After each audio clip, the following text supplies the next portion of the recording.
buenas a todos y bienvenidos a Dimension Football. Hoy con nosotros estará Pepe del Bosque para hablar probablemente de uno de los equipos que mejores sensaciones se está dejando en este inicio de curso de la Liga Española, sobre todo ante esta falta de rivales que está teniendo el Atlético de Madrid, porque Barça y Real Madrid no acaban de dejar estas sensaciones, estas dinámicas que le permitan ser cambiados al título. Pepe, ¿qué te está pareciendo este Atlético de Madrid? Muy breve, antes de profundizar sobre el tema. ¿Qué pasa, Mikel? Es un placer estar con ustedes. Primero diría que es una versión convincente del Atlético de Madrid. Al arranque de temporada había ciertas dudas, obviamente, rumbo a Londres, en donde tampoco está teniendo la continuidad esperada por diferentes razones en el equipo de Mikel Arteta, pero me ha gustado el Atlético de Madrid, sobre todo porque estamos viendo al Cholo Simeone, diría, más creativo, en donde se está animando a hacer cosas que la plantilla le demanda. Tiene una materia prima de mucha calidad y está colocando las piezas en donde creo yo deben de colocarse. Sí, totalmente, porque al final hace dos mercados, sufre diferentes varapalos, Godín, Juanfran, Griezmann incluso, se le van y es un equipo que siempre lo comentamos, se va renovando año a año y siempre va dejando cada vez, ha ido arrastrando una versión más creativa en sus equipos, lo que comentabas.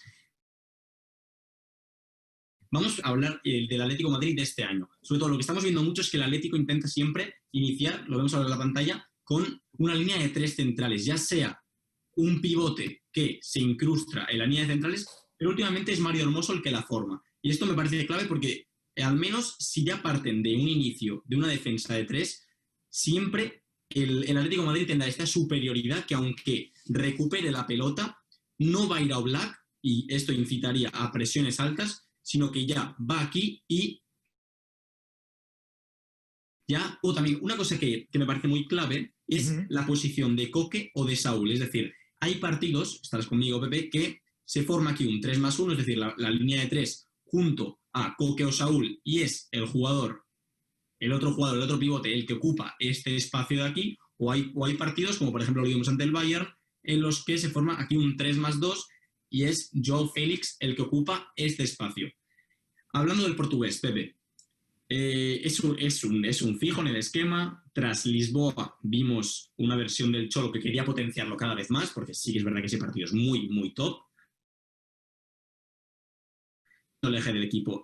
¿Hasta qué punto, qué representa en el Cholo João Félix? Es decir, ¿qué papel tiene João Félix? Si es totalmente imprescindible o si es verdad que se podría sustituir y el sistema no se caería.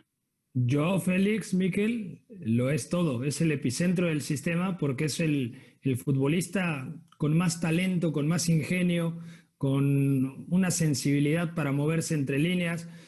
No tiene posición definida Joao Félix, porque en el Benfica lo conocimos como un goleador que partía desde banda izquierda y ahora lo conocemos como un generador que juega como un segundo punta, de igual manera partiendo desde la izquierda. Es muy importante la relación, número uno, cuando juega Renan Lodi, por ejemplo, pegado a la banda, a la línea de cal, porque si juega con un lateral muy profundo o con un carrilero, número uno, te arrastra la marca del rival y número dos, por lo tanto, tiene más espacios, que tiene una inventiva tremenda y que está asumiendo los galones que se espera. Yo lo veo jugar y digo, este chico es un candidato a ganar el Balón de Oro sin duda, porque tiene descaro, porque tiene esa calidad técnica en el 1 contra 1 y la facilidad para sacarse rivales de encima. Es un jugador muy completo y a partir de Joao Félix se puede edificar cualquier tipo de sistema ofensivo. Platicabas lo de la línea de 3, que el otro día lo reflexionaba, y yo creo que realmente es una línea de 4, pero demasiado asimétrica. ¿A qué voy con esto? Mario Hermoso termina siendo el lateral izquierdo, es un lateral bajo, que muchas veces cierra. Y Kieran Trippier en el costado de la derecha termina siendo un lateral larguísimo. ¿Qué es lo que pasa con el Atlético de Madrid? El Atlético de Madrid se junta mucho por el costado de la izquierda, porque tiene a Coque. Yo creo que la mejor versión de este Atlético de Madrid la hemos visto 3-2-1, es decir, con Coque como interior izquierdo, pero lateralizando completamente su posición. El medio centro, en este caso el mexicano Héctor Herrera, que creo que ha rendido bastante bien, y el otro interior, Marcos Llorente, con esa capacidad de una locomotora, ¿no? Marcos Llorente es un tractor, tiene esa facilidad para poder penetrar el intervalo entre central y lateral rival y por lo tanto siempre hay una buena repartición de espacios en el conjunto colchonero. Construye en la izquierda y muchas veces tiene la facilidad de dar el cambio de orientación donde Trippier recibe en ventaja para poder enviar el servicio al área. Sí, totalmente. Es que, y justo lo estabas comentando ahora, y yo creo que a partir de Anfield, es decir, a partir de Anfield y sobre todo después del parón, que es justo el partido previo al confinamiento en España, y me parece que el Atlético de Madrid da un salto en su ataque posicional, porque es que eso se ve sobre todo en los primeros partidos, pero no es hasta el inicio de esta temporada que esos automatismos se regularizan y esos automatismos empiezan a ser del todo efectivos porque el conjunto los empieza a entender. Es decir, no solo lo entienden los jugadores nuevos, como entraron Llorente y su nuevo rol, los Joao Félix, los Carrasco, por ejemplo, sino que el conjunto empieza a tener diferentes automatismos y se empieza a cambiar un poco los objetivos de esta fase ofensiva. Es decir, ahora lo comentaremos, hemos comentado el caso de Joao, es decir, vimos antes del confinamiento, veíamos cómo Joao no recibía tanto en esta zona que estamos viendo aquí, sino que lo que buscaba el Atlético de Madrid era juntar mucho al bloque rival con pases dentro, es decir, juntaba siempre esta línea de 3, casi siempre la tenía, o incluso líneas de 2 ante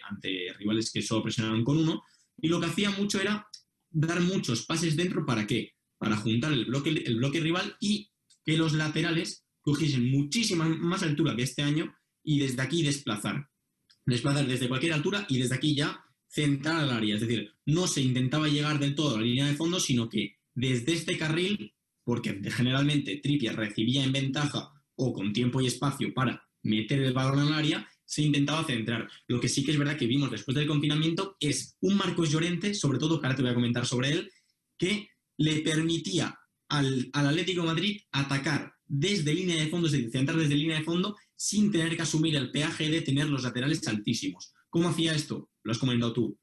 Una vez el balón llegaba y el lateral rival quedaba atraído, se agrandaba este espacio y ya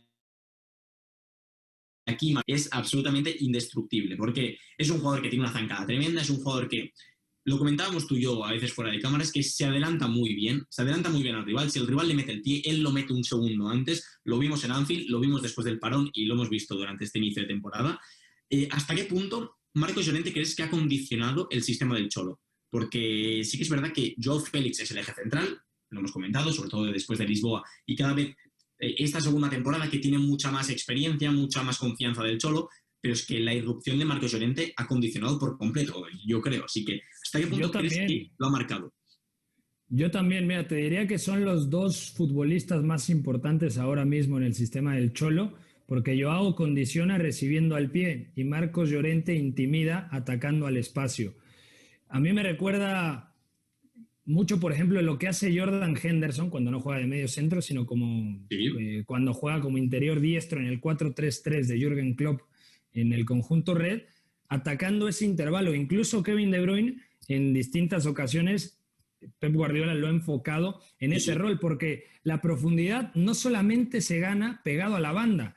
Y el otro día en el partido de Champions contra el Bayern, de hecho la jugada del gol de Joao Félix parte de una ruptura en donde Trippier habilita al espacio, pero por dentro a Marcos Llorente. Entonces yo creo que es un portento físico y que además se ha adaptado perfectamente a la idea de Simeone, porque cuando no tiene la pelota también tiene mucho oficio defensivo. Hay que recordar que era medio centro de formación. O sea, en el Deportivo Alavés le recuerdo partidos buenísimos jugando como medio centro. Entonces, a partir de esto, Marcos Llorente me parece una de las evoluciones más representativas de los jugadores que han coincidido con Diego Pablo Simeone. Entonces, Joao Félix y Marcos Llorente le dan completamente vida al sistema. Y te diría que el otro que realmente me ha sorprendido mucho, porque yo no confiaba tanto en él, es Angelito Correa. El exfutbolista de San Lorenzo está jugando muy bien. Últimamente no está Luis Suárez por distintos temas. Sin el uruguayo agita perfectamente el argentino. Es cierto que Llorente compensa esa profundidad que ya no tiene. Lo de Ángel Correa también me parece otro nombre que debemos de destacar, porque número uno, está más fino en sus intervenciones y número dos, está entendiendo cuándo y cómo y hacia dónde moverse. A mí me está gustando mucho el argentino. Sí, es que yo estoy totalmente de acuerdo en esto, sobre todo porque es que al final, cuando el Atlético de Madrid atacaba, sobre todo antes del parón, a mí me parecía que a veces redundaba mucho el centro desde banda. Y al De final, acuerdo. tener un jugador que te llegue aquí, y es que es muy diferente centrar desde aquí que centrar desde aquí. ¿Por qué? Porque al final los defensas los obligas a meterse y defienden de espaldas ante delanteros que lleguen de cara. Y aquí En sí que es verdad que ventaja. a veces redundaba un poco el rol de Ángel Correa, porque sí que es verdad que es un jugador muy líquido, pero jugaba siempre por aquí y obligaba a Trippier a lanzar esta diagonal. Entonces, al final, este intervalo con el central de este costado era enorme. Y sí que es verdad que Correa jugando aquí o incluso jugando aquí, cuando a veces Joao parte desde este costado o Joao no ha podido, al final, ¿qué hace Llorente? Llorente se lo lleva y es opción de pase o arrastra y permite el pase hacia Ángel Correa. Y eso la verdad que me parece clave. Otro asunto que quería tratar contigo es el tema de Yannick Ferreira Carrasco. Vimos una primera etapa en el Atlético de Madrid muy buena, se fue a China, y luego cuando volvió, sí que es verdad que al principio dejaba ciertas dudas, pero ahora parece que como carrilero se está empezando a sentar y me parece clave comentarlo porque está en el costado de Joao. ¿Y qué implica estar en el costado de Joao? Que Joao no te va a hacer estos desmarques hacia afuera cuando él reciba. Por eso muchas veces Lodi tiene que recibir aquí y tiene que recibir en ventaja, porque Joao no es un jugador que haga esto. Si no está Saúl aquí y Joao está en medio, que Saúl sí que lo hace, Joao no te va a hacer esto. Entonces, me parece clave comentarlo porque cuando Yannick recibe por encima de línea, a diferencia de Renan Lodi, lo que te genera aquí es un desborde. Entonces, él consigue llegar a la línea de fondo por sí mismo, lo vimos en Valencia cuando salió al campo, y en cambio Renan Lodi sí que necesita esa ventaja previa. De acuerdo. Al final, ¿qué crees que le aporta? Aparte de esto, ¿qué crees que le aporta el belga que Lodi? Ahora nos enfocamos en la fase ofensiva. Bueno, es que Yannick Ferreira Carrasco creo que es mucho más productivo que Renan Lodi recibiendo al pie porque tiene mayor y mejor uno contra uno. Lodi es cierto que te condiciona porque es potente, porque es un lateral muy profundo que puede ir bien al pie o al espacio, pero lo de Yannick Ferreira Carrasco, o sea, te puede trazar la diagonal, es un Claro. jugador que te condiciona regateando. El otro día en el partido en el Wanda Metropolitano contra el Barcelona, en donde se ve claramente esa línea de 4 asimétrica o línea de 3, que también se puede llamar sin ningún problema, Ferreira Carrasco al espacio, a la espalda de Sergi Roberto, condicionó el partido y de hecho Piqué da un mal control y luego Correa lo habilita de manera espectacular. Pero Carrasco tiene esa posibilidad. Yo creo que una de las grandes dudas para el Cholo Simeone es si juega Mario Hermoso, ya no cabe, creo yo, Renan Lodi. Claro. Pero si ¿cómo puede llegar a juntar en el 11 al lateral brasileño con el belga? Y Claro. además que en esa zona cae el centrocampista, en el interior, en este caso de esa zona, Coque, Joao Félix, que también le gusta mucho partir desde esa banda, pero yo creo que si hablamos de una sinergia a nivel para el Atlético de Madrid, yo no tengo la menor duda de que Ferreira Carrasco es lo que necesita Joao Félix, porque Joao, lo decíamos, recibiendo al pie se gira en 2 segundos, se puede poner de cara y necesita algún socio que rompa o al espacio o que le fije en banda para poder, por lo tanto, tener más metros con el lateral rival fijado, pegado a la línea de cal. Para acabar la fase ofensiva respecto al año pasado, hay una pieza que no se puede eludir, que es Luis Suárez. Al final, cuando llegas tanto a línea de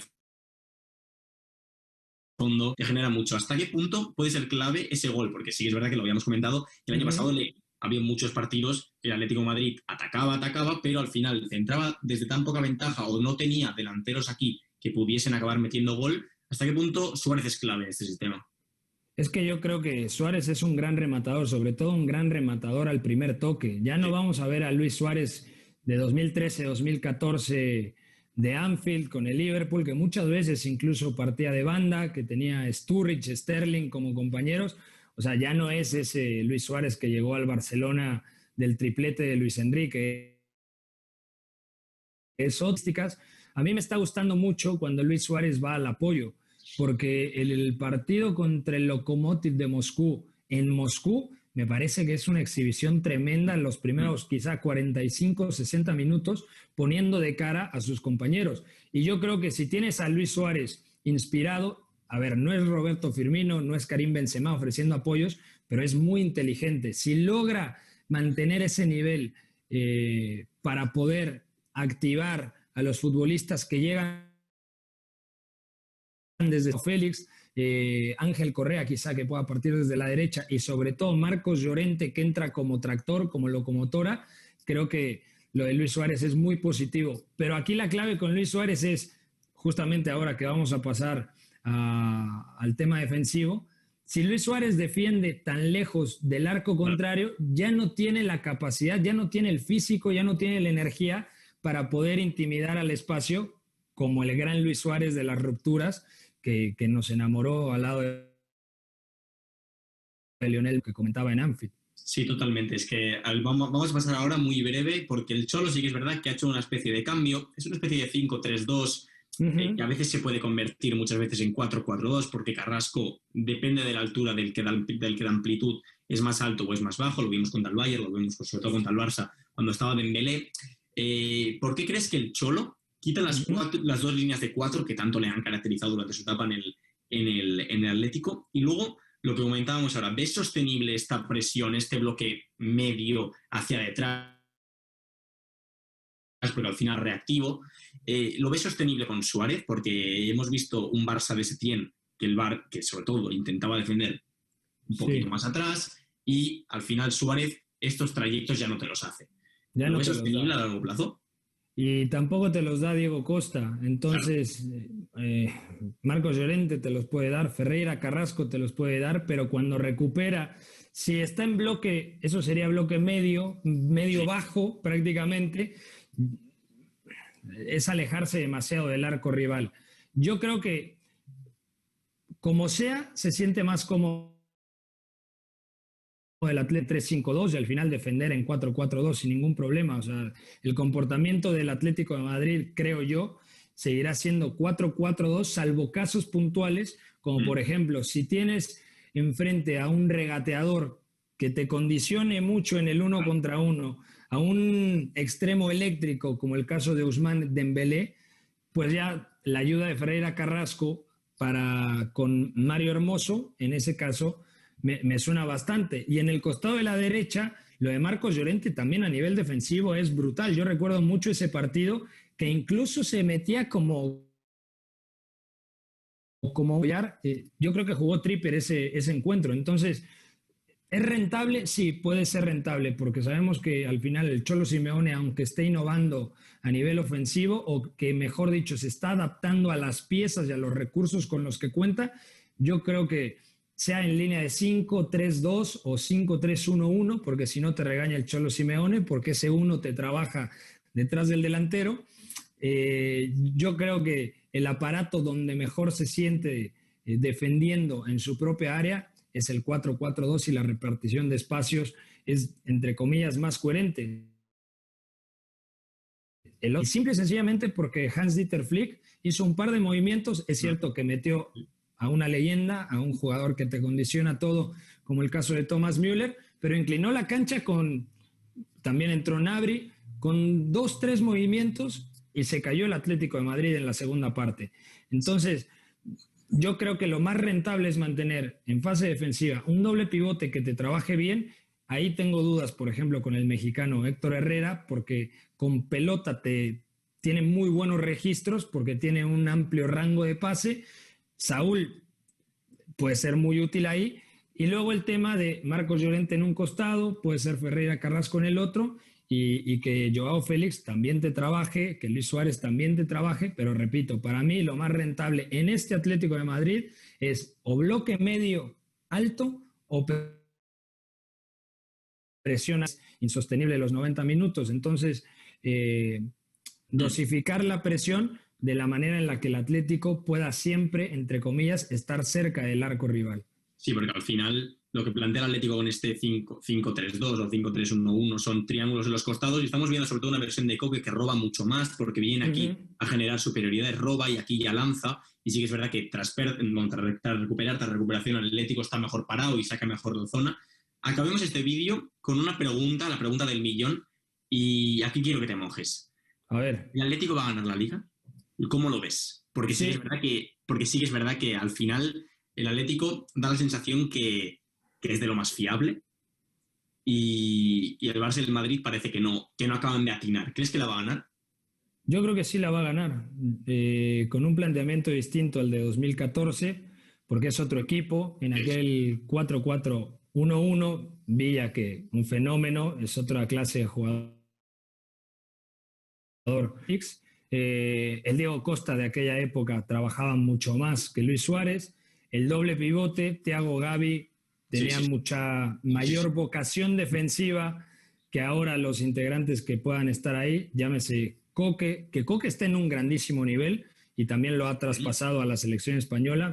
Es una muy buena noticia que Coque esté a este nivel, pero precisamente hablando de Coque, en el Atlético de 2014 jugaba como volante. Era el Atlético de Madrid de los 4 volantes porque los 2 futbolistas que partían de banda eran más volantes, ¿no? Arda Turán. Y yo creo que sí puede ganar la Liga. Yo creo que tiene un fondo de armario tremendo porque además está Lucas Torreira, está Kondogbia. O sea, en el momento en el que el Cholo Simeone voltea al banquillo y dice, bueno, vamos a cambiar algunas piezas, tiene recursos para poder improvisar sobre la marcha. Quizá lo que podrían extrañar es un 9 en su pico de rendimiento, sin minimizar lo que ya elogiábamos de Luis Suárez. Es una pena que Diego Costa no sea el de antes, incluso en el Chelsea estuvo bien. Yo creo que sí puede ganar la Liga. Me gusta también